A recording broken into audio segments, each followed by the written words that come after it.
One thing I really like about this bank is how much everyone genuinely cares about their customers and about the community and about each other. Always trying to put ourselves in the customer's place. What would I expect if I were the customer? And then we try to take it up a few notches from there. And it's kind of like being part of the family when you're banking with us. Turn it over to the city manager for the agenda. Excuse me. Thank you, Mayor. We've got first evening meeting this week. We also have a busy agenda, so we can jump right in. We'll start on item number 1, approval of the minutes of the last week's meeting. Louise says they were good. I wasn't here, but it looked like y'all did an adequate job with that. And your name's on it? Adequate was all it was. Okay. Barely passive. Adequate was all it was.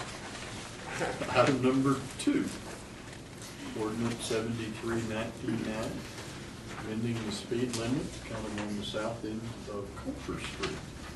Recommended to you by a 7-0 vote of your traffic commission, which I hope soon might be called the traffic board. Something.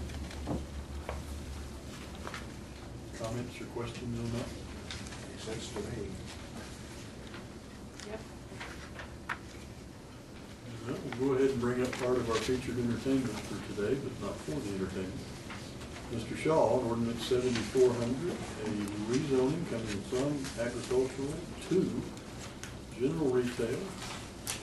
Over on Saucy. Go.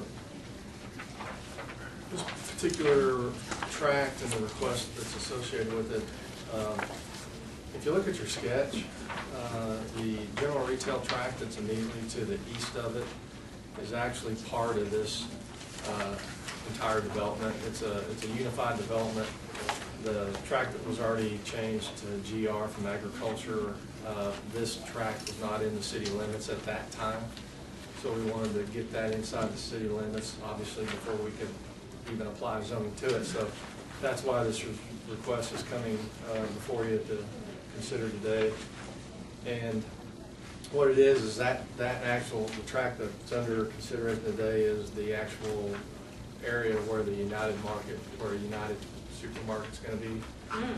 And then the tract that's to the east, that's already general retail, are some out parcels that are going to be part of this whole development.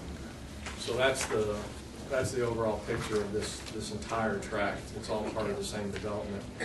This part of Saucy is one of those corridors, the commercial corridors that has been allowed to happen.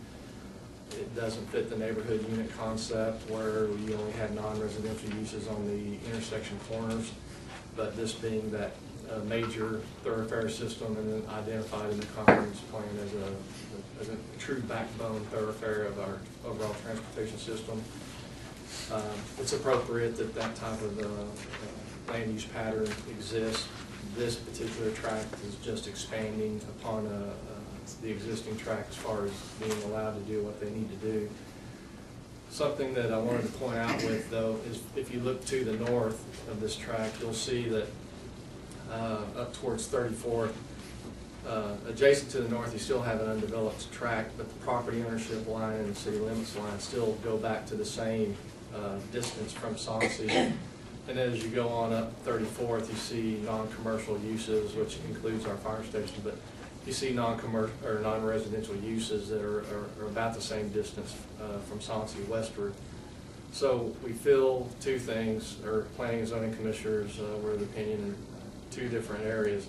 One, that the general retail zoning was appropriate, but given future development to the west, they really would recommend that any further expansion inward in this section with non-residential uses be discouraged, because once you keep expanding towards the west, then it gets hard for residential uses to come in afterwards and try to work around these sawtooth type zoning patterns. So, hey Kelly, one other question is you really couldn't have done anything else with it, could you? Because there was no easement to put a roadway through, and you couldn't have accessed that property, could you? they're actually proposing a new road on the north side of this tract. So So this actually will contain a right-of-way that goes westward. It was split, Green. partial A and G, and the partial GR, and separate them. Yes, it's on the north side of the property. And that will be a public street. Yes. Cooster, Larry Cooster Drive or something, Cooster Avenue, something like that. Custer, Oh, okay. that's how they pronounce it. Okay. So that's just one of the things that we're going to try to do with all of our staff reports is to not only address what's being proposed with this request, but how it might impact future uses. And so we want, so if anybody wants to take a look at why this zoning occurred and why we're not recommending further expansion, they can go back to this staff report and see what the decision was made and why it was made. So planning and zoning commissioners recommended approval of it unanimously.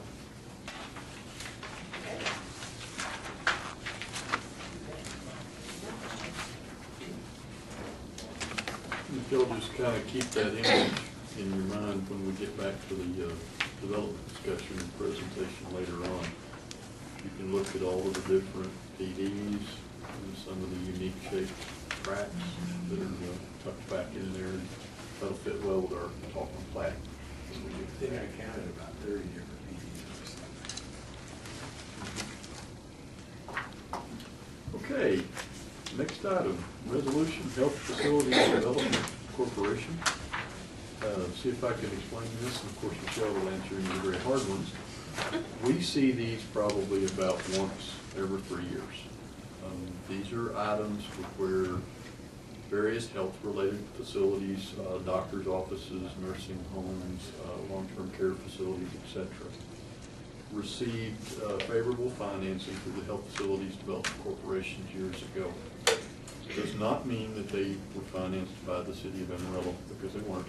In fact, in the case of this one, the city of Windthorst, I believe, was the actual conduit through which these organizations received the bond financing to build the facilities.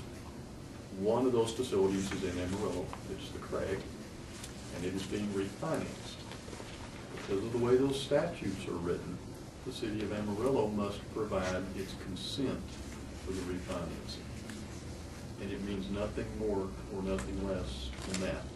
It's not putting the city on the hook for it. The city's not on the hook to start with it, and we won't be on the hook. This is just our consent to let them do a system-wide refinancing for Sears Methodist System. And again, in this case, it's the Craig property. I presume they're doing it for other properties in other cities as well. If it never can trickle back to us, then why do we have to give consent? Part of the law. How the law was written when the financing tools were established. The development bonds. And at one time, we even had a committee that this ran by, but they did away with that, so it comes directly to us. It's just, Is Windthorst then, why, I mean, does some city, That's what the home that little, office is. the home office, yeah, I was gonna say.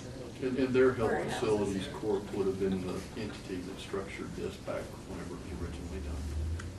Or does anybody know where that is? Windthorst is between Fort Worth and Wichita Falls. It's dairy community. Not a whole lot of houses, 1,000 houses. Okay. I never heard of this. This has been reviewed by your bond counsel, by your financial advisors. There were modifications made to the document that suit them, and we bring it to you now to ask for such consent. Probably won't see another one for quite a while. I gave you an example of similar deals. Recently, the Amarillo Hospital District had to look at the refinancing of some bonds for BSA when they came out of the tax exempt status into the taxable bond status with the purchase by ordinance. They're not common, but they do come up. Okay. I'm gonna say these were initiated the state about 20 years ago, maybe 30. And they did the health facilities and industrial revenue bonds. Now, we have quite a few projects in our area with industrial revenue bonds. It just so happened, I was on the Texas Industrial Commission, and we wrote the rules at that time for all of these. Well, this is You your little fault. scamp, you. Just got my fingerprints everywhere. Everywhere. And so does Amarillo have anything like this where we have another city has to give us approval to do something? We don't have it. I believe so. Because I can't think of anybody else to hang out of town. And the only other one that was part of a bigger piece was the BSA deal that was all handled through the hospital district.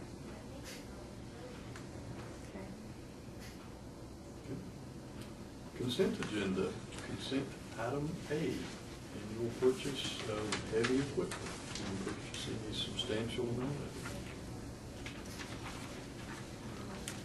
And of course, Asco and Yellow House, both being local outfits. The equipment's in Lubbock.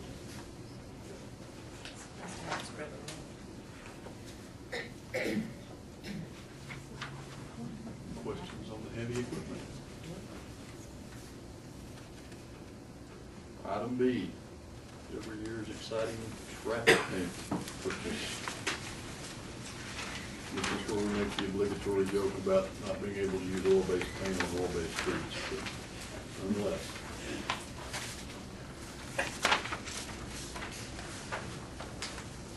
Traffic sign blanks on item C, stocking up for those. And our own guys fill them in. All the blanks, exactly, we fill them in, and in fact, one group got to watch that being done. I was just gonna ask Put if one they got to together. see They that, did. that was them, and that we have our own inventory to do that. They went to the sign room and I watched them applying the letters to one of the blanks. I can't remember the name of the street now, but they had it all set up. You were still there, I think. I was there. Sprinklers and sprinkler parts. Next item. Getting ready for spring. Need to give y'all a report, speaking of sprinklers, the irrigation rebate program has just skyrocketed. We're up to how many? It was 15,000 last week. I need to check and see what it's done the last 2 days. We only had 25,000. He's cutting it off. Is he cutting it off? Okay. 15,000 that we rebate, set up to rebate back to the customers that are having these, they're basically, irrigation audits. Wow. Very pleased. How long will that take to fill 15,000? Well, we had 25 and we've committed 15. So if we haven't cut it off, we have cut it off. So they'll tally it. So about 3 weeks then. It didn't take very long. So how long will it take you to do those items? We don't, we have open proposals from the Oh, private that's right. irrigators that'll do that. Okay, that's all right. They turn in, that was done, and they get that rebate against their water bill. And hopefully save them some money, through the summer. We're holding back a small amount of that 25. As we go through the summer, customer has an unusually high bill, and we can't determine it's a bad meter or something to that effect. We'll be able to offer that program to them. See if that can find something. Go see if they have a leak, is that at the point? It could be a broken sprinkler head, and then if you get out real early, people are watering, you'd be surprised the broken heads that are out there that may never They be just don't seen. know it, yeah. Yeah, Dean worked hard on it. Good So program. they still have a little money and then they get it rebated if there's something. Is that the deal? They get rebated, period. Okay. They get the rebate for going through the audit. And then it said it's private irrigators that do that, we don't come out. And they end up saving money if they find problems. That's good. Even if it's just tweaking the controllers. I probably believe automated irrigation controllers contribute as much to overuse as anything. I'm sure a lot of people that are talking about it, conservation, why we don't do something with particularly commercial properties to stop them from watering the street every morning. I mean, I've got one guy that goes up there and calls me about 5 times a week. A week? Yeah. Gives me a report, and I call them in. Are they the same ones? They've been out to visit them, I think. It's kind of a moving target. But they sure don't pay attention, managers of businesses don't pay any attention. You just go home at night and the sprinklers go on. Jim Lake Road and, you got there to take pictures of Jim Lake Road every morning by the businesses are on that corner where it goes to Tascosa Road and Jim Lake crosses and it goes west. It floods there every morning. Yeah. Look, now, Your people have been out talking, and each city appreciates it. You see when you're out Do we not shopping. have an option to issue tickets in situations like that? Not yet. We did not. Well, why didn't that? You know, I asked that same question. If you're gonna be irresponsible, let's continue it. Criticism, it's legitimate criticism. We don't, I don't know, I mean, it just doesn't make sense that they would keep doing it. I mean, if you pointed it out in a gentle, womanly fashion, I could go do that. and they can even do it, we ought to have the provision whereby we can take it, because not only does it waste the resources, but it damages the streets and the gutters. Well, that's Could you his shame point. them, other than There's a, penalize them? His point is- You know, put the names in the front page of the paper or something. Public flogging. Say these people Of the rack. I turn in a doctor's office that waters all the way down to Meadow Park seems like every weekend. Why is it? Well, and when it's cold, I mean, it just freezes and What if we creates put our ice. emergency He said that we extension? probably accidents. could. I don't know the exact form that would take. We have the ability to ticket when you trigger drought contingency. That's the authority you have today, but just general wasteful, irresponsible use, we don't have that.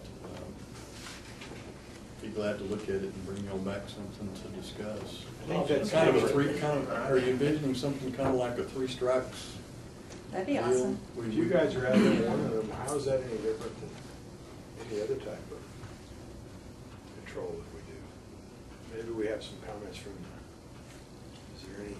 is this a bad idea or a good idea? It's pretty difficult to police. I mean, Yeah. if the wind's blowing and, you know, you're setting your sprinklers Well, to true. irrigate your yard and the wind changes directions and blowing it in the street, then you're gonna try to find someone for that. Yeah, I think you need to do it with Yeah. incentives. I think one of the difficulties will be defining what's abuse. wasteful. We also started a little Hatfields and McCoy deal with Neighbors? neighbors and business competitors. Well, it's like pornography, I'll know it when I see it. I'll know it's wasted when I see it. Irrigation meters is probably your simplest solution in requiring it on commercial properties. Teach us, what's that mean? An irrigation meter, so you have a separate meter for irrigation exclusively, and then if they violate, you can cut off the meter. There's a challenge with that when you have an ordinance that's trying to require them to have greenscape. We need to look at that again, too. They're, I would say, probably close to neck deep now in the landscape ordinance. Good. Yes. Who's doing it? Right now, it's being done internally, come back to you through the whole process. But we keep seeing people, like you said, who don't care, and there's, they don't have an incentive to care. Pocketbook. It's not their It pocketbook. works on a percentage of people, and a high percentage, I think we've done well with that. But there's some people that just don't care. They figure, I don't know whether they think it's none of your business, or they got busier things to do. They have a business. They're just the employees and they don't have Everybody's control business. over it. It's everybody's water. True, and I think that's part of it. I mean, Yeah, they don't care, I mean, they're not Or paying the the bill. sprinkler goes off at 4 AM and shuts off at 6 like we want. There's nobody there. They care how many ketchup packets they give you. They don't see the guy. Why don't they care how much water they I don't know if we can equate that. We haven't educated enough. Can we put that in the ordinance? use? Sure. 2 ketchup Yeah, packets. supersized fries and one ketchup. That's right, really. Counterintuitive. There is an issue, San Angelo, all these cities in western Texas are having to really ratchet down the irrigation. And because the city fathers here have been so responsible since the 40s and 50s. With production. In production and to buy water rights. I mean, It's true. It is very bothersome that we're not more aggressive about limiting usage of water. And we've taken the first steps that were not very painful, but it's difficult when these other cities are having to be. But they're having to be, the drought contingency plan says they aren't producing at 90 or 80% of use, isn't that right, Jerry? And because, like you say, we have the foresight to put in a reservoir, we're probably not gonna reach those things. But it seems like there ought to be some device to get somebody's attention who flaunts it day after day. I don't know what it is. Well, just because we have it doesn't mean it's ethically use it, so. I think legal can probably find us some information. I'm glad to do some research. So I think We also don't. two encourage questions that leasing really strike me are, what's waste? Yeah. You're right, we'll know it when we see it, but I mean, we need some definition. And then in the case of, say, a franchise location, who do you issue the ticket to? Well, you got a leasee, you know, I've had this personal experience, the leasee turns the water on, it freezes, there's other liability problems with that.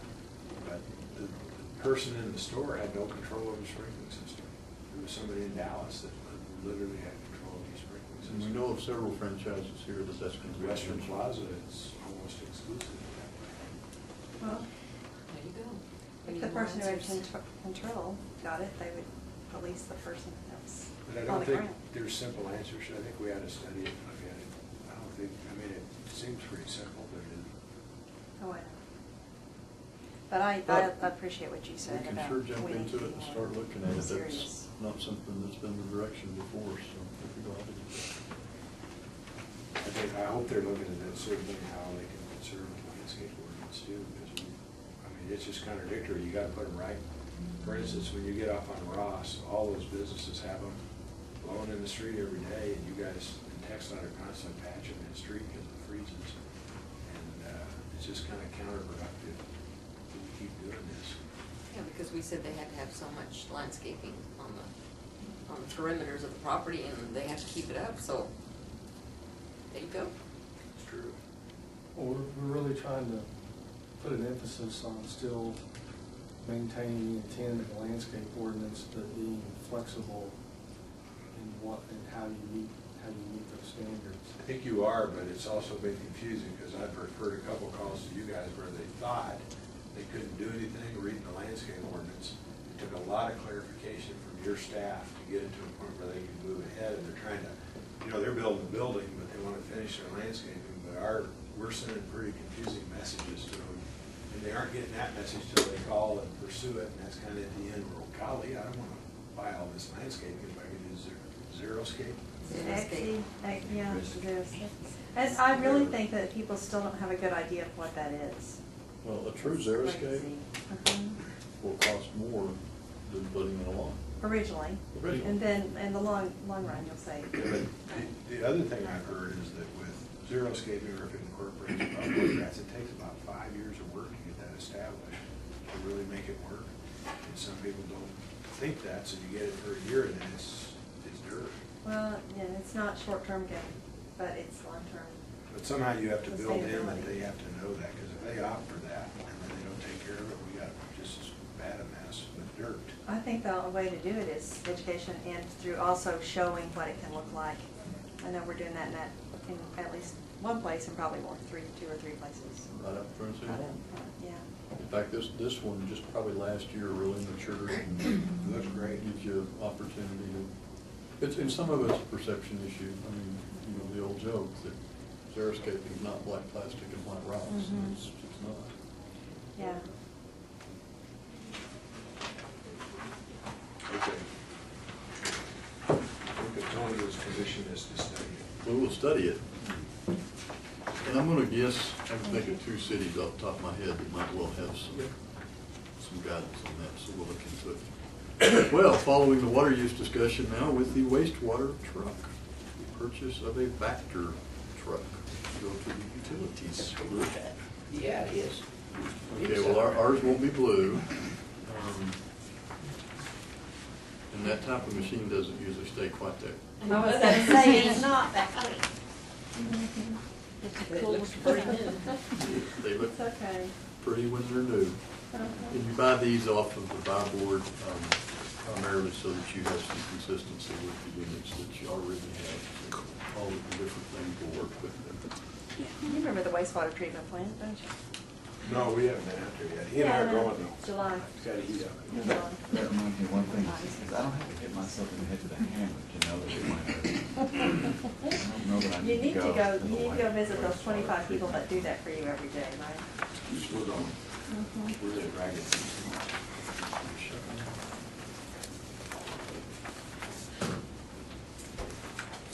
Okay, any questions on the agenda? Well, if we'd turn to the first page, we have 3 kind of discussion presentation.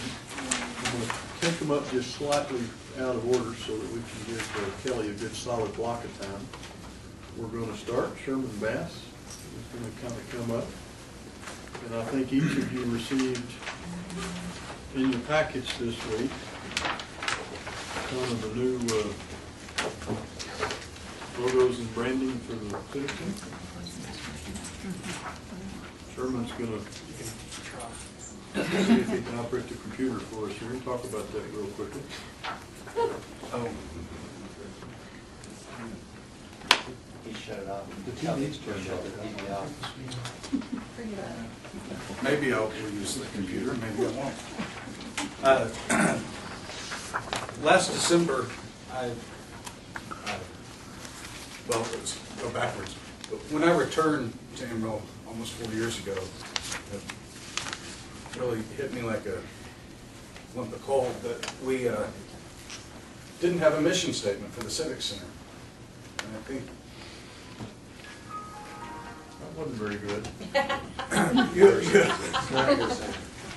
hadn't heard that in a while.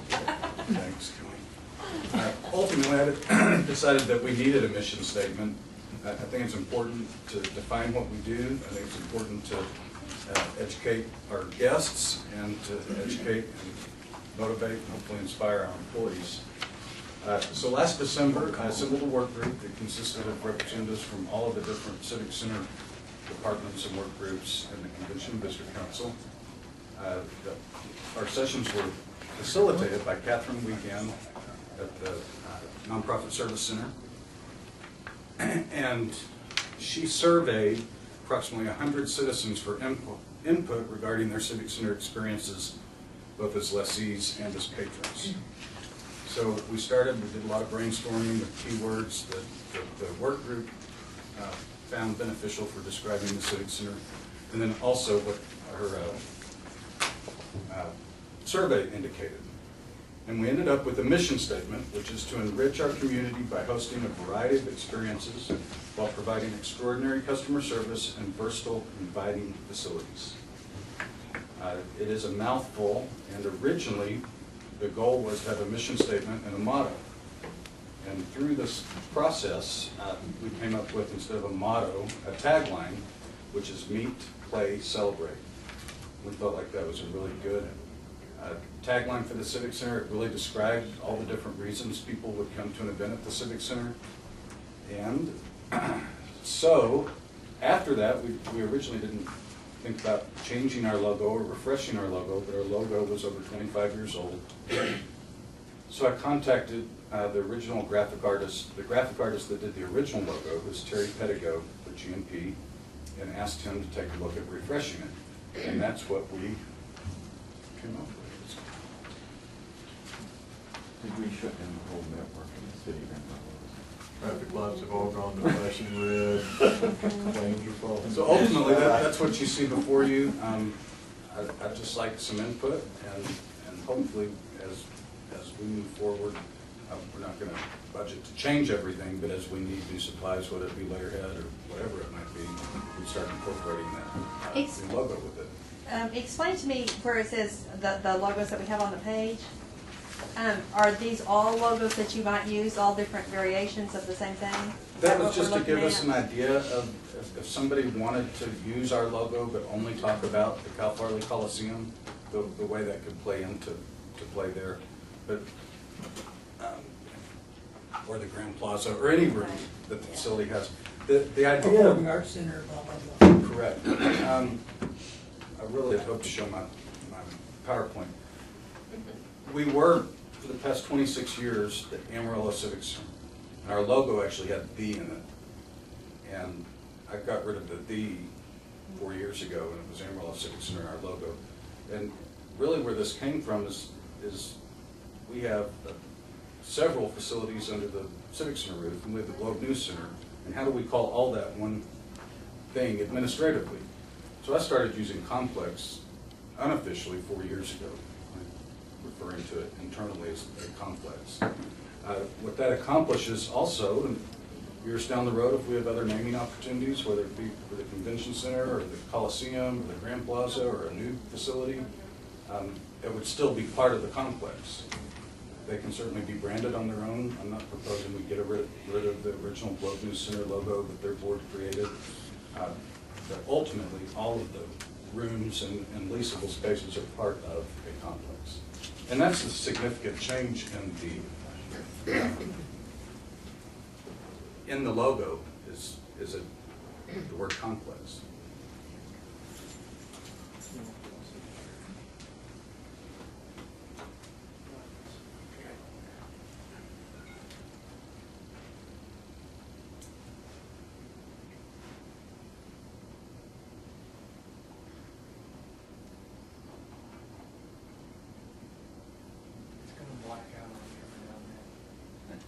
Closed out and they opened the shirt, I heard it pops. It just popped up over there. There it is. There it is. So I'm not a slave to one of things. You're your own man, Jim. That's right. Sometimes the effort to save paper may not work. This is really good. Think of all the time that's been wasted while we're doing this. And Jim can do this whole presentation like with hand. Jim, you just missed that. Give me a lifetime. That is, Jim, you just missed that opening. It was pretty amazing. Yeah, it was pretty. That is the original logo. Oh, There's yeah, the before, It's old. and there's the after. Go back. Hard to do with your hands in a bright light. Before, no. And that's the digital image, that's what would be on a website or a TV commercial, whatever. That's the print image, but it's still significantly better, it's refreshed. Just Yeah, it is. So on the print, see, we have this print, not that, I mean, I think it's grand, but we have this print and that grade of blue on black doesn't work there, so The would color print always logo on the be, top of your sheet would be, the print would always be white, over white, not Yeah, black, just the- where you'd have to or it reverse would be out. on a opaque background, so it could Okay, go so onto you'd have to- somebody's ad map. But it's not gonna be like that. Yeah, Only if it was appropriate. Yeah, it's gonna look more like. and it would work on a television. Well, screen. on digital it will, Okay. like that. And that would work on a television. screen. Or a website or something like that. Yeah, because I like the way it looks on That's white. pretty. Yeah, it'd have to be on black if it was printed, or reversed out. It is pretty, very nice. Looks good. Thank you. I like the complex thing. Thank you, Coach. Yeah.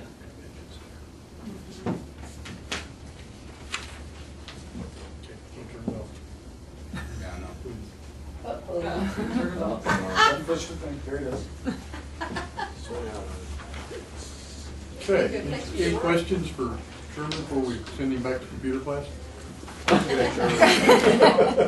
No, go see those thanks IT for guys? doing that. Thank you all. Appreciate it. I want to go to computer class. That's a nice orange tie you have. There's a hidden message to that. I don't know, hang around, we probably will in 5 or 10 Yeah, minutes. just take a seat. Yeah, I know, you like that. They keep losing stuff. You are. Well, the next one we can do without any technological Enhancements. enhancements. Of course, Michelle is going just a little bit. Charlie Sanchez has come in. Charlie's our safety manager. Gave you kind of a little bit of background in your memo this week about the city safety program. We began clearly for an organization this size, not that many years ago, in hiring a safety manager. And, it was very successful. It was an opportunity to kind of formalize what I think people knew and expected, but to put it into play. That program has paid us dividends many times over.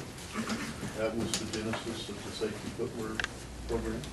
Jim and Brian may remember that. And you know, within the first month of that, we had somebody's foot unintentionally end up under a lawnmower. They walked away just needing a new pair of boots. I think all of y'all have received, and if you haven't, be glad to give you another one, the city safety vests.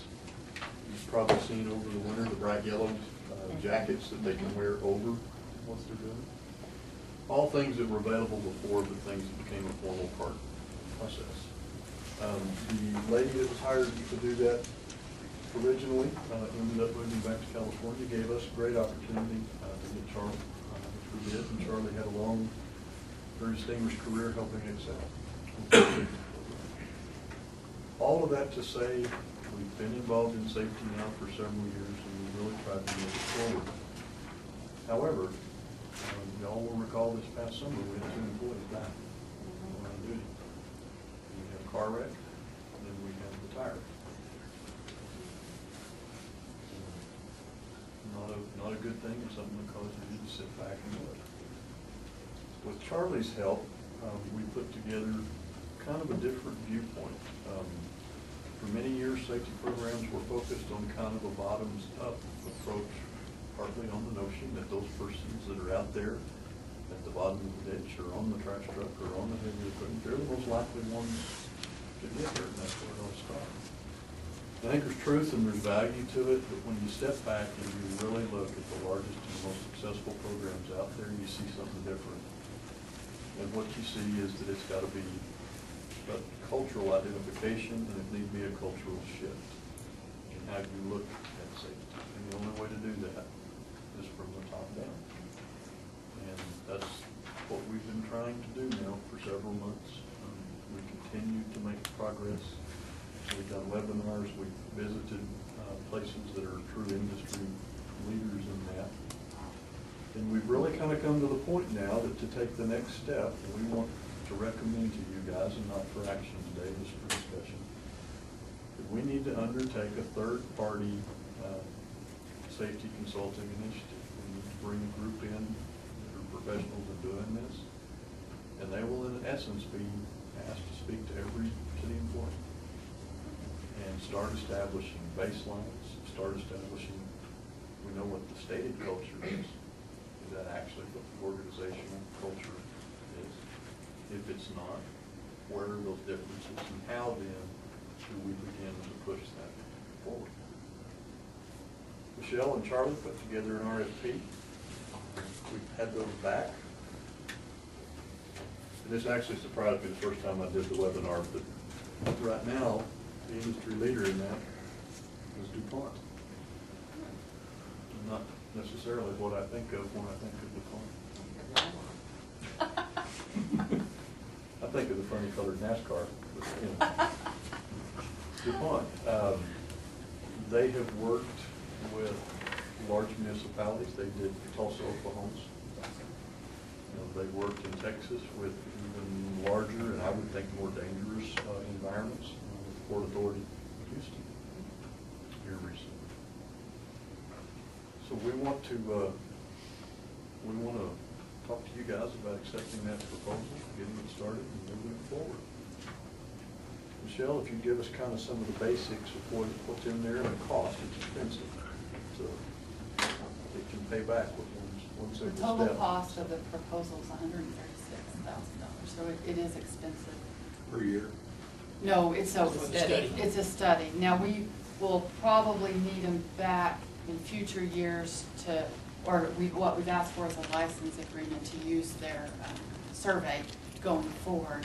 But what we asked for, overall goal was, the city wants to have a core safety goal of excellence for safety.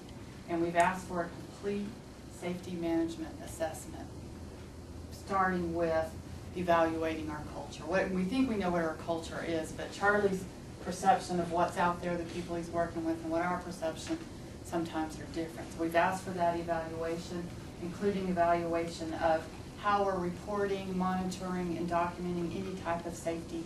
If we had a safety concern or an accident or something come up, evaluation of that. Looking at our technology, our safety training program, and just evaluating the roles and responsibilities of our employees in safety. So we've asked for those things. DuPont has come back, and I won't get, well, I can get into specifics if you want, but they started out with an overall, they're going to assess it. They're going to assess the leadership, our organization, and our operations. And included in our operations is they're going to do a safety perception survey of every employee in the city. They're gonna do field evaluations in our departments. They're also gonna do interviews with our executive and our supervisors, more specific than just our perception surveys. So they're gonna start with that, and then what they're gonna do, and this is kind of big picture, but what I liked about DuPont is they did do a lot of big picture, like, this is how we're gonna assess you, and then this is how we're gonna get you into the future, and how we're gonna plan for this transition, implement your change, and make a change that's sustainable over the future. So they had that, but then they have pages of scope of work where they break all that down on how they're gonna do that with us, and walk us through this, and talk to all the employees, and then make recommendations. Here's where your employees are, here's where your culture is, and they're gonna rate us. They're gonna come back and give us ratings on our culture, our environment, and then give us a plan to go forward and to implement procedures so the city can change and move to where safety is our first thought. And I think our employees generally all want to do a good job and be safe, but we sometimes, looking at some of the, like when you look at an accident and you look at what happens, and sometimes it's more, they want to get the job done first. They want to be safe, but sometimes what we're seeing is the job, getting the job done might be the more important thing than getting it done safely, as far as starting with safety. Charlie and I, Michael was there, Tim was there, a group of us went and toured the Atmos safety, oh, and Vicki, sorry, but you were behind me and didn't see. No, but I didn't get to go. Oh, that's right, she was going to go. The Atmos Safety Town in Plano, and that was very impressive. We spent all day with them, and their culture and how they changed and what they do now. You know, and they have their jobs down. Everything they do is task oriented. They bring their employees in and they train them. But just because they went through a training session in Safety Town, and it's not just a few hours, they're there for several days. Every employee. Every employee. And just because, and they had a meter reader from, it was a lineman from Amarillo was there, they pointed him out to us. And even though they do that and they get trained, then they go back to the field, that doesn't mean they're gonna let them do it. They have a whole nother testing and review process they do with their supervisors, or their, I guess they have leaders, I can't remember what they called them. They're not necessarily just supervisors, but employees that are trained to evaluate and make sure people do this safely.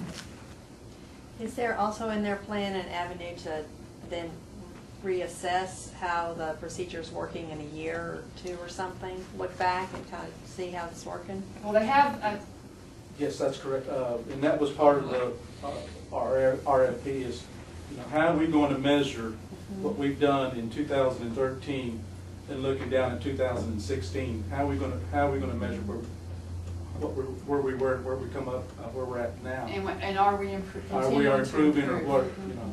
Is it meant where we can eventually train this ourselves internally without sending every new employee to them to get, or we're gonna train this, they're gonna tell us how to do it? Mayor, Exactly. Yes. exactly. Okay. Now, I think that the one thing is their survey, we might be using their survey going forward, but the goal is to leave us with the tools that this is where we're going to be and this is how we're gonna get. Was there a way to evaluate apples to apples, other applicants to their? We had, we originally started with, I think, 12 that called in, but we got 2 proposals.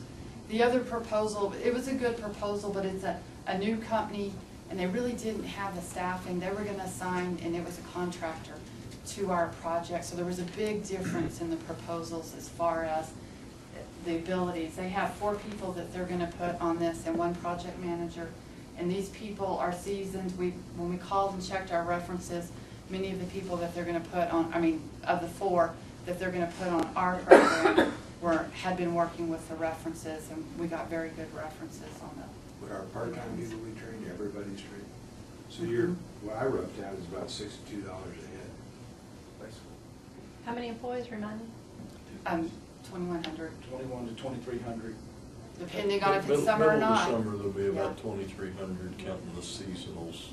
But then if you reoccur and keep training, if we're able to do our own training in the future, it becomes. Jared, I have a question. I have experiences with things like this before. And it comes down to ultimately after training incident reporting. And when the incidents come in and you're now analyzing them like you do with an air traffic accident, the group that reviews that seems to be important. Are they going to be people with high status? Are they going to be people with low status? Because when in institutions I've worked in, have an incident report, it's filed and it's off someplace. And you could have been sitting in the room with us. That is a major, we can't get where we're trying to go if, and to answer it at a higher level, lower level, it's both. I think that group that analyzes that report has got to include both that management level and to some extent the worker level that has maybe some specific knowledge of what might have gone wrong. The other thing that we've learned is once you've analyzed that and you've looked your way through it, and you think you understand the who, what, when, where, why, how, what do you do with that? If you file it, nobody learned. No behaviors got changed. The safety procedure that kept you from getting seriously injured doesn't get recognized. But more importantly, the root cause of why that safety thing had to come in and take care of you didn't get recognized. It's got to feed back down, and it's got to feed back down in a manner that we can watch it. Something that hit me, and it's just as simple, I think, as it can be. The city has long had what's called the driving review board. If you're in a moving vehicle and something happens, you hit the corner of the fence, you bump a car on the street, whatever, that goes to the driving review board. They analyze that. Of course, you're looking for, was that an at fault or a not at fault? If it was at fault, what do I need to think about in terms of letting you operate one of my vehicles on the street? And it carries with it the possibility of assessing, they call them points, but it's basically I'm going to ding your driving record and or take away your ability to drive a city vehicle if you're really serious enough. Well, the employee probably, they're standing before them, they're going to get that message.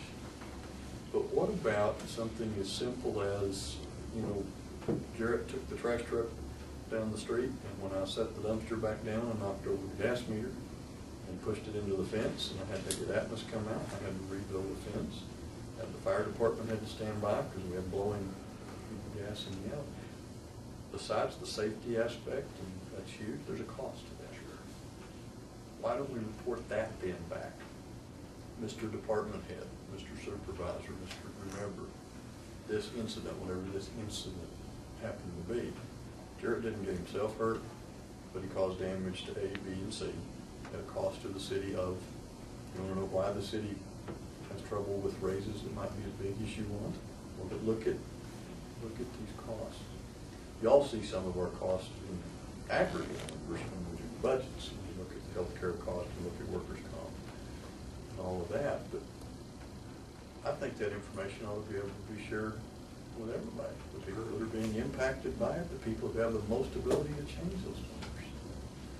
And those reports have to be at such a level that we really can look at them and figure out, why did this happen? And what needs to change for it not to happen? And there needs to be a champion whose responsibility is that Charlie, whose responsibility is the buck stops there. Because that's what been my experience and what I've seen program after program after program like this at institutions where they never meet expectation. Commissioner Eads. And that's back to that culture. If I may, part of this RFP was when we started looking at where we were at. The management system that we have in place is somewhat broken because what you're talking about wasn't taking place. The incidences were either being reported or not reported, and we weren't doing anything about it. That's part of the management system. There's several components to the safety management program system. The system, reporting incidences, safety observations, your safety policies and procedures, so on and so forth. So all those encompass a safety management system.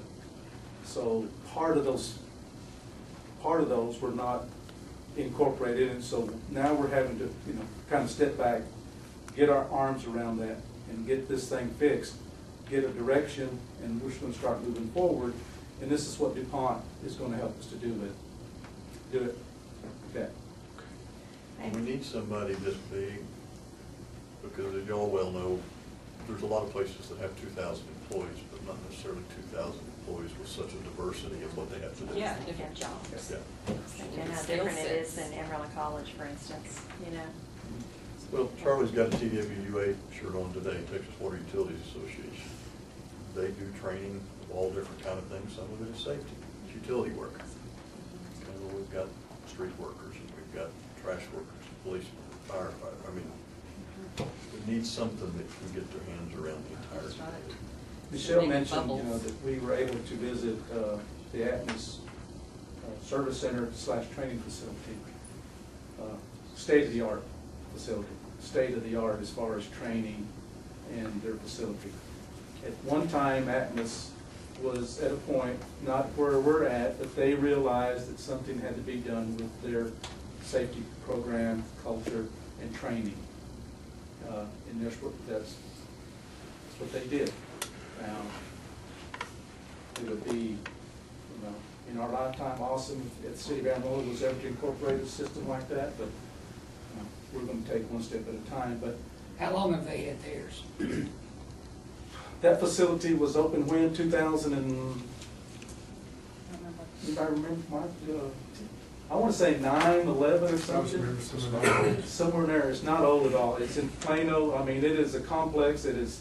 They have. Let me put it this way. They have companies, fire departments from all over the United States now coming to this facility to train at their facility. They have a trench, simulate a trench, a cave-in. They have outdoor complexes that would simulate a fire with a gas meter or a hot water heater.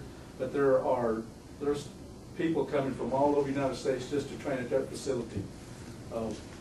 The thing that we took from Plano was that, it deals with one product, natural gas.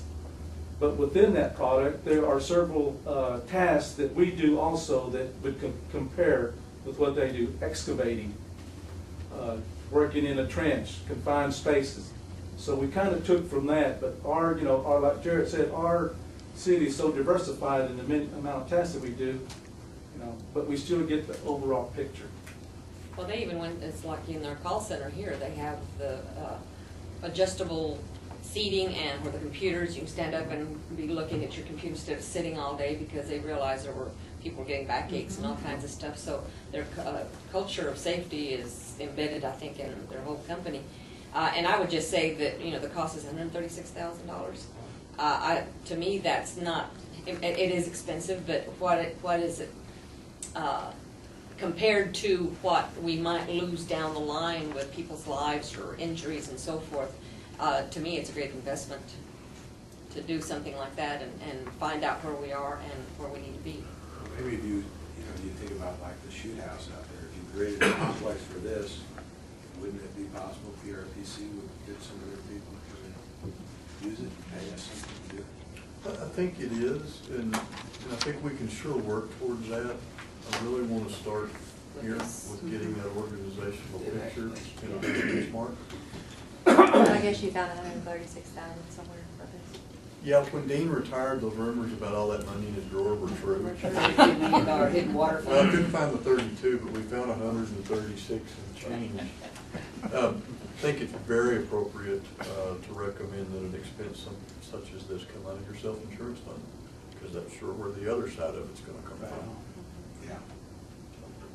Makes sense. And like I said, it's, for us, part of the learning deal, moving into this more advanced concept. The mechanics of safety are one thing. We know don't go get in a ditch that's not either back cut or has a box in it. We know that. Don't be out in traffic without your vest. We know that. But as we've gone around as senior staff and talked to those people that are out in the fields, you sure get to say, I'm going to do my job. I mean, they are as dedicated as they can be, and some of them, the shortcuts that they take, weren't dangerous, they'd be funny. I mean, you just sit back and think, wow. But you know, I got 3 more widgets done today. Yeah, but it wasn't worth that. So. And a culture where an employee feels comfortable being able to report it without Talking with- retribution. And talking with another very, very large industrial-based employer, you know, you some common, you know, philosophy. Anybody that's on that crew, regardless of their rank, if this isn't right, if this isn't safe, they can stop it. The now coming thing is, you as the owner of a big commercial industrial project, extend your safety program to your subcontractors. I want you to do X here at my facility, and if you don't do it in this manner, I'm going to shut you down, and when I shut you down, that's not compensable time. You're gonna pay your employees, and they're gonna stand around in the parking lot and drink Cokes until you figure out your safety issue. We'd love to get it to where not only were we that safe, but people that were asking to work for us are that safe. It's a cultural shift for us. I mean, it really is moving out of that mechanics aspect of safety into that cultural aspect. Hasn't our, I think this is a great idea, but hasn't our safety record been above a lot of other cities? Or do you do a comparison to that? Those are very hard to do. Okay. We have had some documented success in reducing some workers' compensation costs and things like that we have. Okay. But, And your ability to be self-insured, I mean, that's kind of been part of this too. you know, just component parts that we've put in that were the mechanics, you know, safety has worked. It's worked, I think it's good progress. Mhm. Good conversation. Well, be agreeable to seeing that on your agenda next week? Yes. Plus, I think it sends a signal to our employees that they're important and that their safety is important, whether it's, you know, a minor cut or their life. Yes. And they are important to us. Well, not to belabor the point, but if you learn something from that, you're probably gonna learn more from the near miss. Yeah, that thing fell off and missed me. I best not walk under that ladder, whatever happens. Okay, well, nobody else knows that? And what caused that to happen? That was luck. You learn a lot more when things go bad than when they go right. Exactly. So let's analyze what went wrong, why did it happen, how do we keep it from happening? The fact that I wasn't crushed by a paint can, or whatever they were, isn't the point. The point is something happened and we got lucky. And to look into those incidences and learn from them and report them and have some corrective actions. That is a major component of the safety management system also. Well, just to be perfectly honest, it's not that Amarillo hasn't been safe in the past. Next week, if I can find it again, I'll bring you a city safety manual. Remember I did that for the department heads, like 1962? Oh, yes. And what's funny is it was very much focused on office safety. If I can find this, y'all get a kick out of it. But Office safety. Encouraging the ladies to dress with modest skirts and heels so as not to have difficulty in walking and performing simple, I mean, it's encouraging the men not to stand on the desk to That change was light pretty many bulbs. skirt days. I mean, it's funny, but I'll see if I can find that. Oh, my goodness. Point some of them out.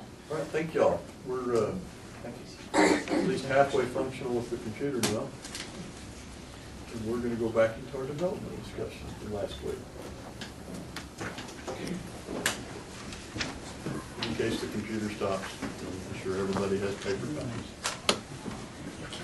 It hadn't changed since when you had Or two. Oh, I've got part This two. is, It was A to Z. I just have part two. Now, I did ask Kelly this Yeah, well, I time, have my other one. as we talk about plating, as we talk about plating, kind of start wrapping some of that, to show you some examples of plating and what a year, 10, 20 down the road, you start seeing. Okay, well, as you know, we're going down this process, and of this three-step process, we were going to talk about zoning at the end of last time, and so I just really wanted to briefly mention that of this three-step process, we're going to be getting into the subdivision process and some of the issues that we're seeing with that. But also wanted to remind you that zoning's next, and once we deal with some of these issues with subdivision and platting, that as part of the comprehensive plan implementation, we really would like to start taking a look at our zoning ordinances, and so that's coming. And there's just a little example there, perfect example of the neighborhood unit concept. That's Puckett, or I mean Sleepy Hollow, and you can see the purple areas on each corner. That's the non-residential uses on the corners. Residential uses in the interior, you can see different densities of residential development with R1, R2, and moderate density. But I also think it's really good to point out, as Jared alluded to earlier, with that zoning sketch that we had in your packet for the zone change today, but all the wide areas that you see, those are planned developments. And so again, I just kind of want to point out how many planned developments we have throughout the city, and those planned developments have their own unique development standards, and it's a real problem when you're trying to figure out what standards apply to what property if you got that many planned development standards. So as we look at our zoning ordinances and standards, we really I'm sure you're going to see a recommendation to get away from that planned development zoning and implement development standards in our normal zoning districts that do the things that we think. And every one of those had to be individually approved by the commission. Every single one of them. Every one of those. Every one of them, and every single one of those has something different Some about it. attribute. Well, plus the other thing is, every time any of those owners want to change it, they have to come back to us. If they want to change the number of bumper blocks. That's true. Yes. If Kelly, they how want many to change the PDs do number we of have now? lights in their parking lot, they have to come back. I think we have about almost 400, 400 planned developments? PDs. Jeez. 300 and And follow up on Brian's point, oftentimes it's the second or the third owner of a piece of property that's in a PD that ends up suddenly, well, I was going to build a general retail store because the one to my left and the one to my right are general retail stores. Why can't I have one? Well, because your PD says it's going to look like one, but it's going to be a doctor's office. Okay, well, they're back. And now, most of the time, it'll be PD whatever 220A. B. we have one that's on F or G, don't we? We have one that's Z. Is that Westgate? Z? Z is Westcliff. No. PD stands for planned disaster. Now, remind me just basically why it's preferable for a developer to come get a PD. Why do they want that? Because a lot of times a developer will want to do something on a piece of property that is not allowed by the current zoning. And a lot of times, to be real honest with you, planned developments are supposed to be used, or the theory behind them is supposed to be used to allow uses on properties that might have a unique circumstance, or a large type development like a mall, or something like that has a lot of multi-type uses, where they don't fit just real neatly within a particular zoning category, something like that. And through time, we've started using them here in Amarillo, a lot of times just because a developer would like to have a little extra signage, or it started to look like we were doing PDs here to get out of something rather than because it was a unique circumstance or something. But a developer also maintains a pretty absolute control then that the general retailer that's on his development really is succumbs to every time.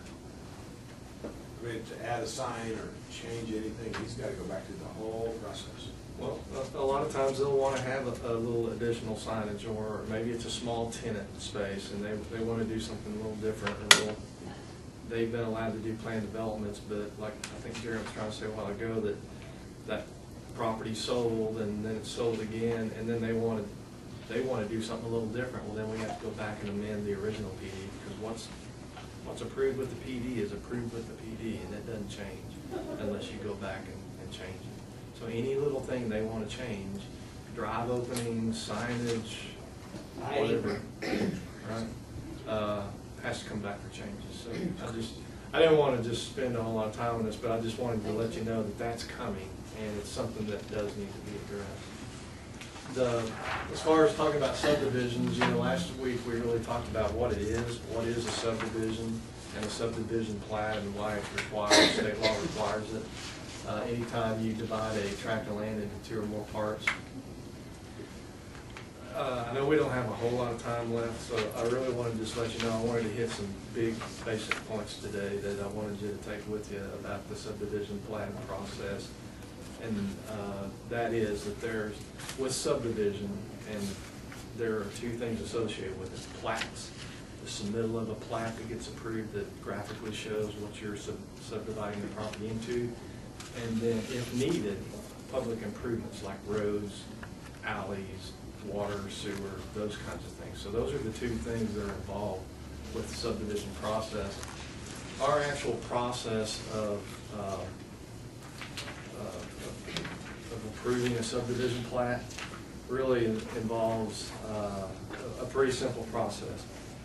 You submit the plat to the planning and zoning for P&Z approval. We have certain meetings, but they meet on the 2nd and 4th Mondays of every month.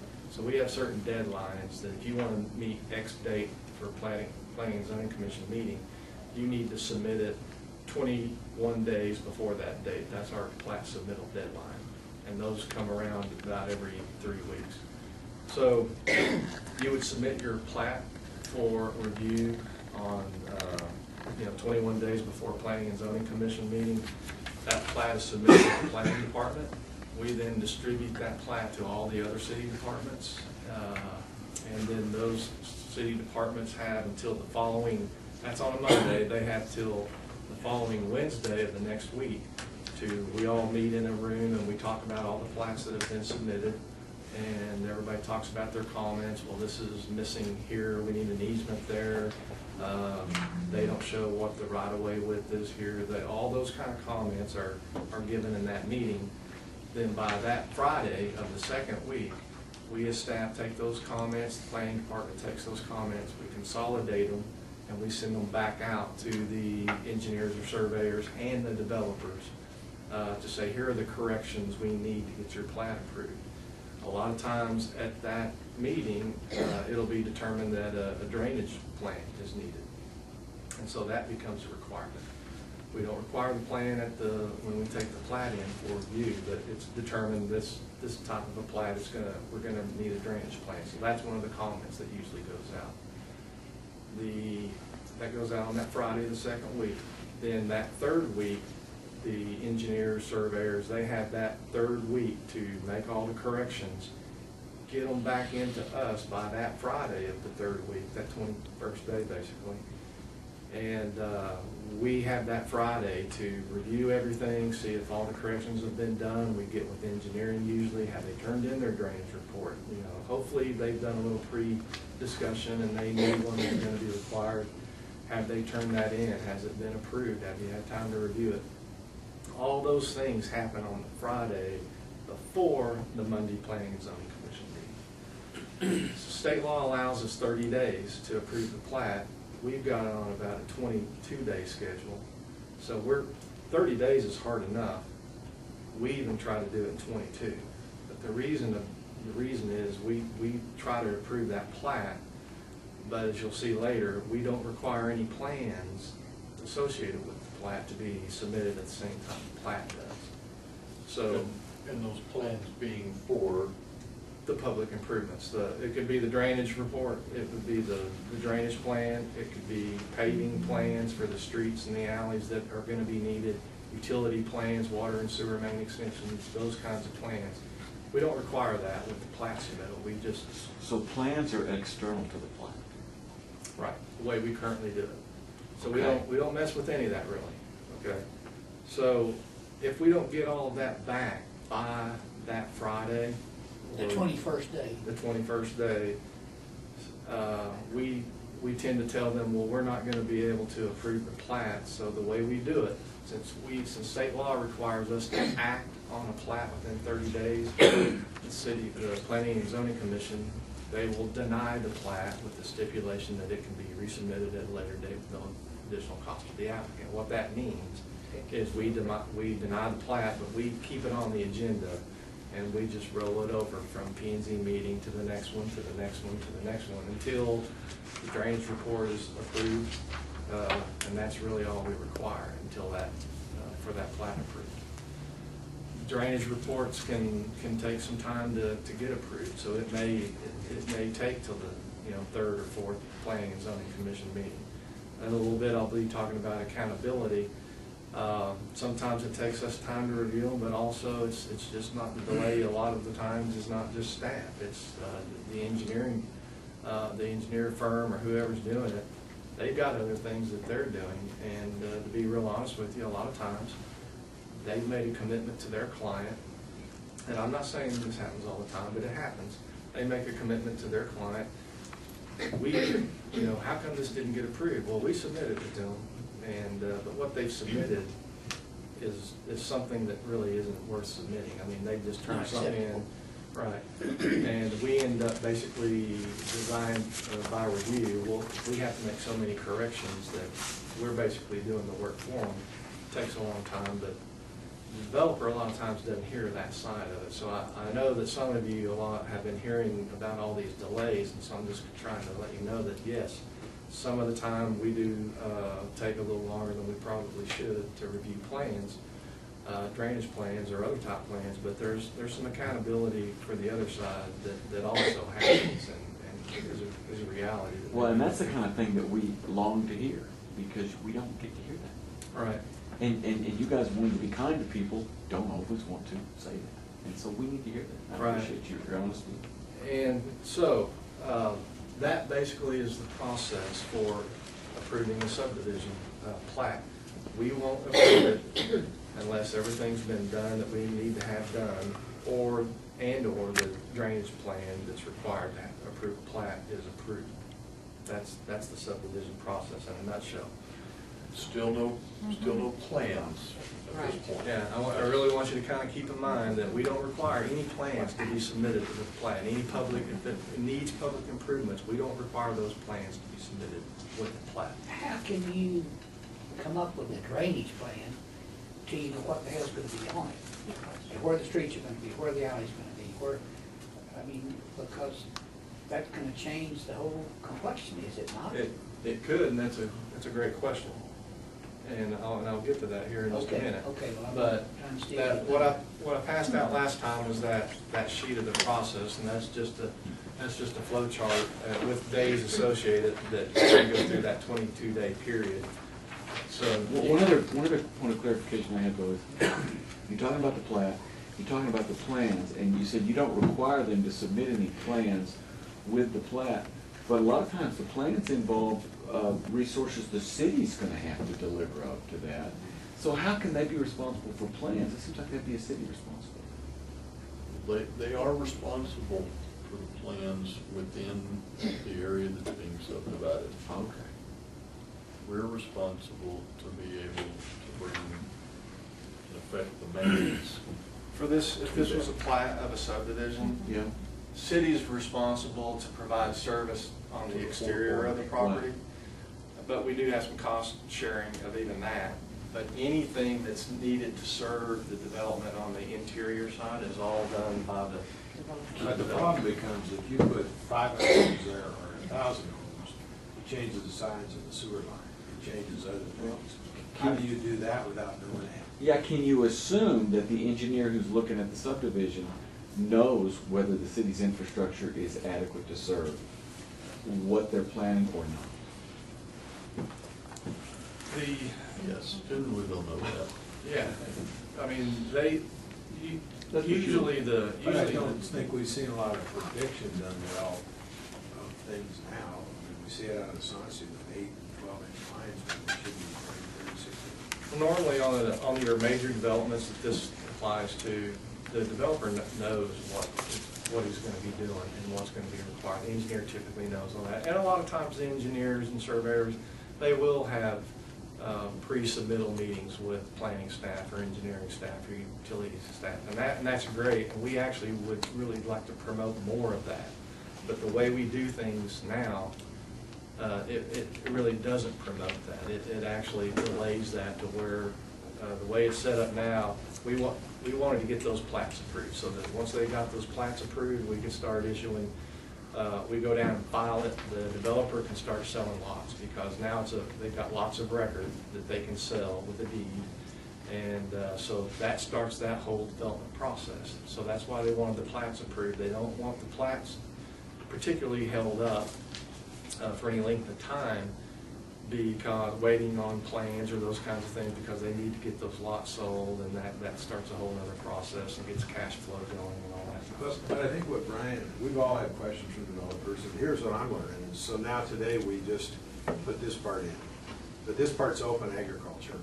So if we're trying to predict a sewer line that's going to come through here to serve this, we're also sort of predicting what will be required there, because we're out of sewer out there.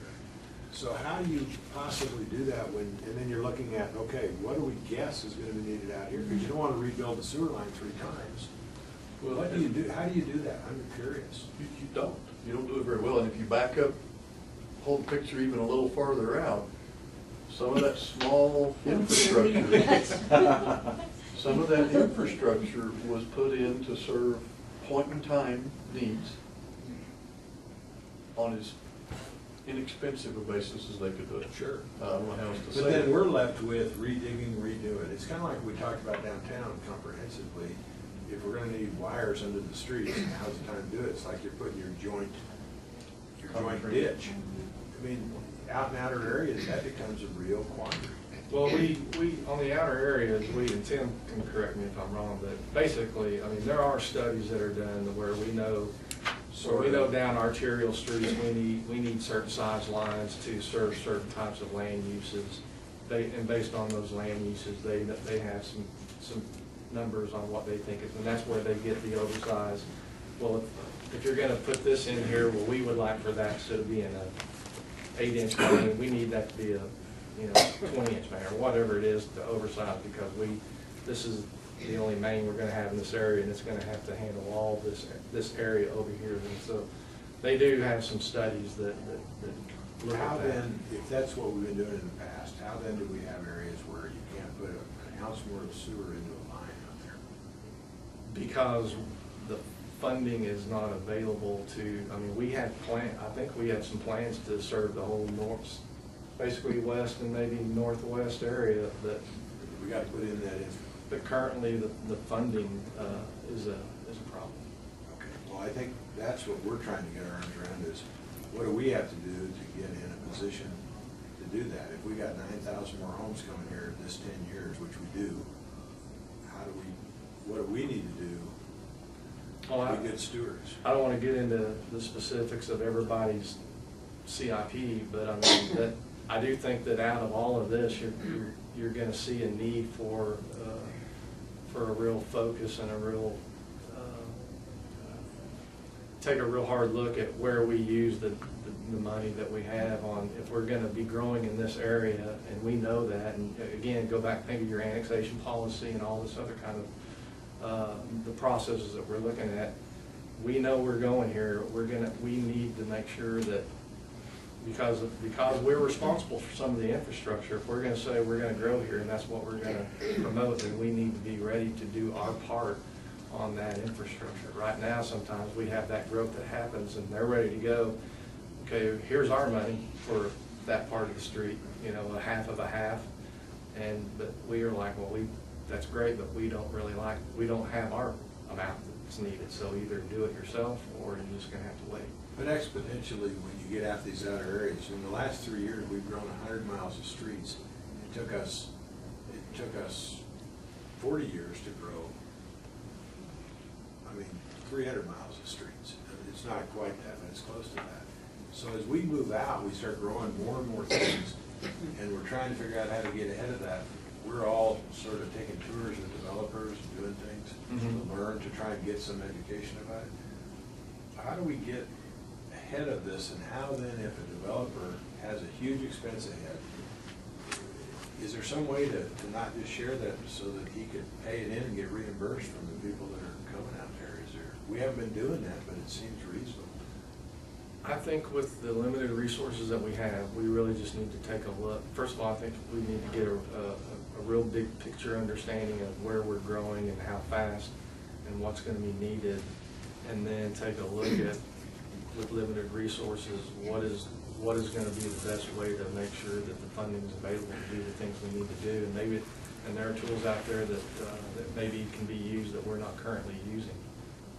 But we're going to have that discussion. Good.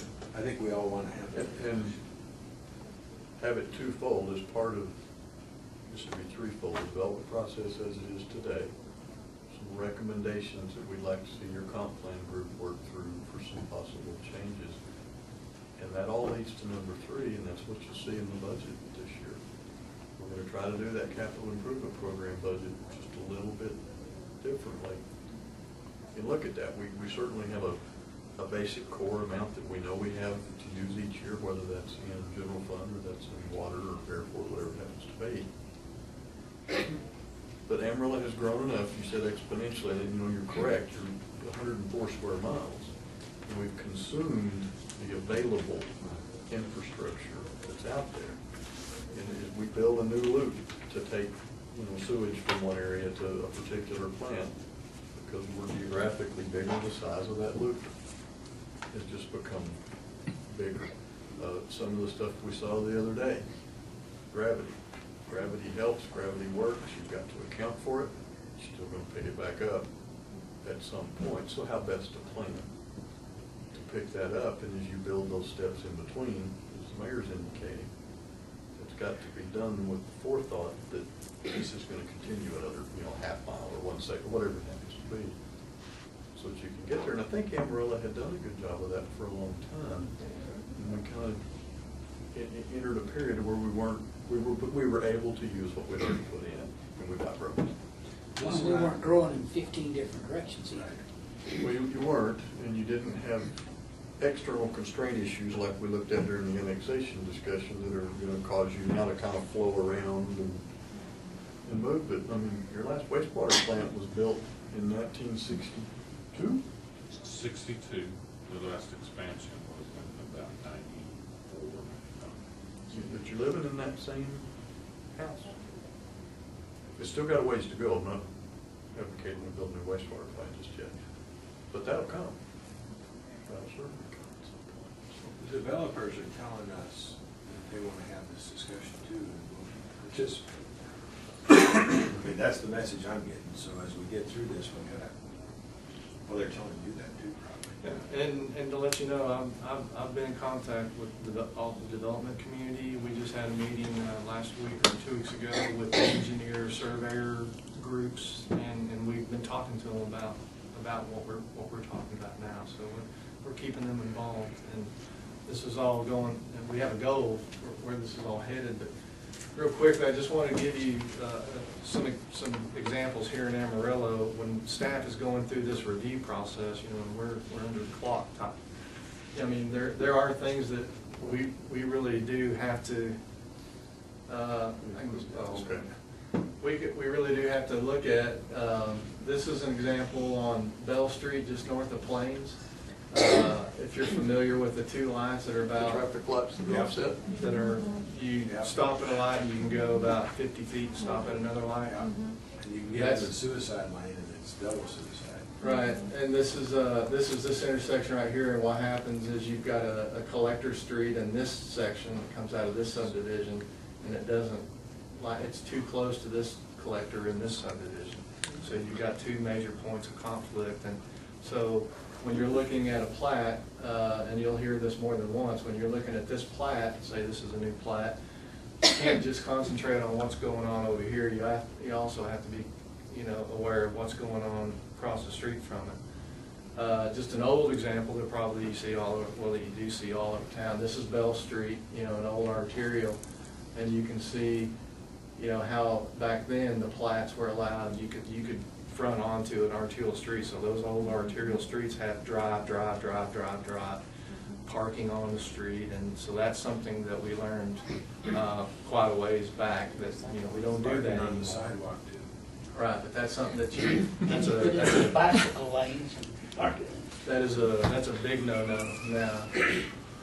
Over here on the right, you have, this is out of West Cliff, but you have a townhome development where you have single-family attached type developments, and on this plat on the surface, this was a plat right here.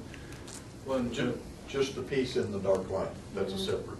right, this dark line right here, it was its own plat, this block number here. And when we look at that, we don't really know what we're looking at. We don't know if that's public right of way, or is that private land, or what exactly is that? Is that common area? So we have to ask those kind of questions. Also, you know, the gaps in between the units, you know, what is that, and who's responsible for it, who owns it. A little bit more interesting, I guess, is the actual development, the building of these townhome units. The actual roof structures actually overhang the lots. And so, whose property are you overhanging? You know, this is your lot, but you've got about a foot or a foot and a half of overhang. Is that on your neighbor's property, or is that in our property? Do we need easements? You know, those kinds of things. So we, you know, what you think is a simple thing, you really have to think about it and think about what could happen in the future if something went wrong. This is in an area of town where I just wanted to, this is hard to see, but here's the platted piece of property. And again, this is where I'm going back to. If we're just focusing on this plat right here and not worrying about what happens over here adjacent to it, we could have some real serious issues, which we do have here. This, I turned on the property ownership lines. That's what the pink line is. And this property is one big square. It's half in and half outside the city limits, but this is one big piece of property. This area right here on the top, if you were able to zoom in, when this subdivision was platted, you have the street right of way that ends right here, but then the owner of the property kept 1 foot of property on the other side of that on the other side of that right of way. So this property, literally, he has a 1 foot barrier to that right of way. So if he wanted to have access from that right of way, he's crossing somebody's private property. So The major frontage on that lot is undevelopable. yeah, you think this lot has all this frontage and he could access this street, but there's a 1 foot strip of land that's owned by somebody else. And so if you're not thinking about what's on the other side of this plat, you can see dedicated right of way, that looks good, everything is, it's the right amount of right of way, everything else. But if you don't ask who owns the other property and what's on the other side, something like that could happen. And also, same thing here, when this was platted, dedicated an alley right here, but then because of these two property ownerships, now we've got a strip of land right here that's undevelopable. It's not deep enough, and it's an alley. So what do you do with that? So that's an issue that is a real mess right now, actually. So over here, just an example out in northeast Amarillo, that even inside the city, we still have some undeveloped areas. And what we try to do as plats come in, all of these lots are platted. This area all in here is still undeveloped, but as somebody plats, that's when we look at things, well, do we have the proper amount of right-of-way that we need? In this area, we've gotten the amount of right-of-way that we need to have a full-blown 120-foot arterial right-of-way, but we still don't have it here because it's never been platted. So that's why you see this little sawtooth design, but those are things we look at when a plat comes in. Do we need right-of-way? Do we have the amount of right-of-way we need? And if we don't, we, as a city, as a home rule city, we can require the right-of-way that we need on the So would you require that right away in that section even though it's unplatted? Would you say we gotta have that, or do you wait? We would have to condemn it. If we just went in there and wanted it, we would have to condemn that. But once it's developed, it would have to be platted because it's unplatted now. And at that stage, we would say we need an additional 20-foot of right-of-way right here. Condition the plat. They wouldn't get it approved unless they get it. Right. Okay. Right. If they said we don't want to, which happens, we say, well, then we can't approve your plat, and if we can't approve your plat, you don't get any water, sewer, you don't get an address, anything else. And look at lot 17. Yeah, this is what we call a flag lot, that when people start subdividing to, a lot of times they want to try to get some money for, they've got a big piece of property, but they don't really want to put in streets or anything. They'll try to plat something that's back here off of there, but we have a requirement that every lot has to have access. And so a lot of times it'll create, and it's not a great situation and we don't like it, but sometimes we have to look at doing some kind of a flag lot, that's what we call that. But that would only be a private drive, required as a drive. Well, in that situation, they actually do have access off, the lot actually is adjacent to the right of way, but on the next page, this is where you have, a lot of times people just start selling pieces of their lot. And again, you're supposed to file a subdivision plat if you do that. A lot of people don't, they just sell it by meets and bounds. And they'll sell it off, and then all of a sudden you've got ownership lines that look like this, where you've got this lot here and this lot here. They don't have any access. This is I-40 frontage. Outback is right here. You know, all those motels that popped up and all that out there. They sold some property that this is a separate lot, that's a separate lot, but they have no access. So then we're coming in after the fact trying to figure out, well, how can we best address this? Now that's where if you've got any bank financing, the survey for financing is going to disallow that. Hopefully, Right. but sometimes it They doesn't. miss that? Sometimes it misses it, and sometimes it's a cash deal. They're driving through a parking lot there now to get to their place? What's the blue one showing? So, An easement to fix it. so what we try to do to fix that is when they come into plat, at some point, we say, well, wait a minute, you know, what can, so anyway, these big, thick blue lines, that indicates a public ingress egress easement that we then require in order for this lot and this lot to actually have access. Even though their lot technically doesn't have access by being adjacent to right-of-way, we'll require an access easement to be dedicated. But even those can become problematic because you never know if it's, especially if it's a private access agreement. Somebody might get mad at somebody and just block it off, then you've got a civil matter between the two. And So is that just a part of a designated part of the parking lot? Mhm. So does that mean we're responsible for maintenance of part of that parking lot? no, they are. Property owner is. It's just an easement. Does it In the end up buildings being like an association. alley access, or does it matter? It's just access? It's just a meets and bounds described point of access, means of access. That's They gotta figure out if they're gonna walk or drive or whatever. it just allows we always require public access easements, so anybody with the public can get in and out of these areas. But those are the things. That's an example of what happens when people just start selling property, and they don't check into platting or anything. But they'll buy a piece of property, they'll get their meets and bounds description, you know, a survey of the property, and then they'll call up and they'll want, you know, an address, or they'll want a tap for water and sewer, and we'll say, well, you don't even have the lot platted. Well, how do I do that? Well, you don't even have any access. How are you getting access? That's when we have to come back in and say, well, here's what you're going to have to do. Are there ways to stop this being so complicated, or no, just geographically it doesn't happen? It's been like They that. have a very defined process going forward, don't deviate. There will always be an unusual case where you'll have to, but the more you deviate, whether it's in platting or it's in zoning, platting, you get stuff like back what we had at River Road and Hastings. Zoning is where you get your PDs.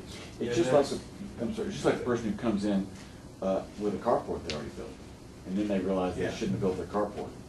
And It's tough. It's tough to go back and try to correct the situation. It puts everybody in a bad They're position. going to apply for this.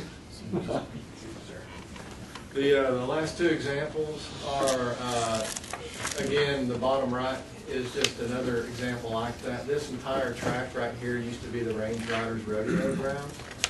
You know, there's a Lowe's here now. And so it really doesn't, you know, on this type of deal, they wanted to subdivide all this property and create all these different lots. Well, only these three right here actually have access off of public right-of-way. So they wanted to create this right here, and they wanted to have a dedicated public street, you know, because they don't want the maintenance of it. They wanted to dedicate it, and it was a 60-foot right-of-way. But really, it dead ends right here. Whoops. And it dead ends, and so in staff's eyes, you know, what is that really a public right-of-way? What does that really serve any public interest? You know, should we take that as a public right-of-way that we're going to be responsible for? And our opinion in this case was no, it doesn't. So we'll let you dedicate that as a private drive, because that's really all it is. It's just a drive that serves all of your businesses. And but we like the right of way. It's wide enough. It's going to have enough room for people to go both ways. But anyway, that's just a big private drive, and we required a public ingress egress easement. That's what that's showing. But we get that sometimes. We get subdivisions that, like, you know, lots don't have it. They're not adjacent to existing right-of-way. We'll dedicate right-of-way to you, but sometimes we have to decide if that's really right-of-way that we want to accept as a public street. And I guess it's a private drive like that. If somebody had a car wreck on that street, there's some liability involved in that for the owner of the property, is there not? Whereas it would not be on a public. It's just like having a wreck in a parking lot. Same deal. But with this plat, we required the ingress egress easement on the plat. We also required deed restrictions that showed you are responsible for your part of the maintenance on this private drive. We required those types of things to make sure that it's maintained. They've even got cutouts for future driveways off of them. Which is a good thing, because Yeah. that'll stop the argument about who gets a driveway where. And I'll toot my own horn real quick, because it was the biggest pain, and it just didn't seem like it should be. But I don't know if you go out here very often, but there's a cut through between the Lowe's parking lot and Walmart. Yeah. And in the very beginning, they said that I asked if they would do that, and they said that sure they would. And about a year and a half, almost 2 years later, with me just emailing, and well, we're working with Walmart. You don't know what it's like to work with Walmart and everything else, but they finally got it done. But that's when you have two huge developments like that, and to have to get from one to the other, to go all the way out Yeah, and it was. come back. Especially now that you have those That's road developments, involved. because you can't. Gnashing of it is a teeth. price. That's horrible, it's trouble there. We're starting to get close to time limits. We do need a closed session. Do y'all want to shut this off and see how much of that we can get done before the meeting? Yeah, I think it's time. Let's do that. Let's shut this down, take a very quick break, and Come back in. read us into closed session if you would. Mayor, as I say now, the city commission will now go into closed session pursuant to section 5.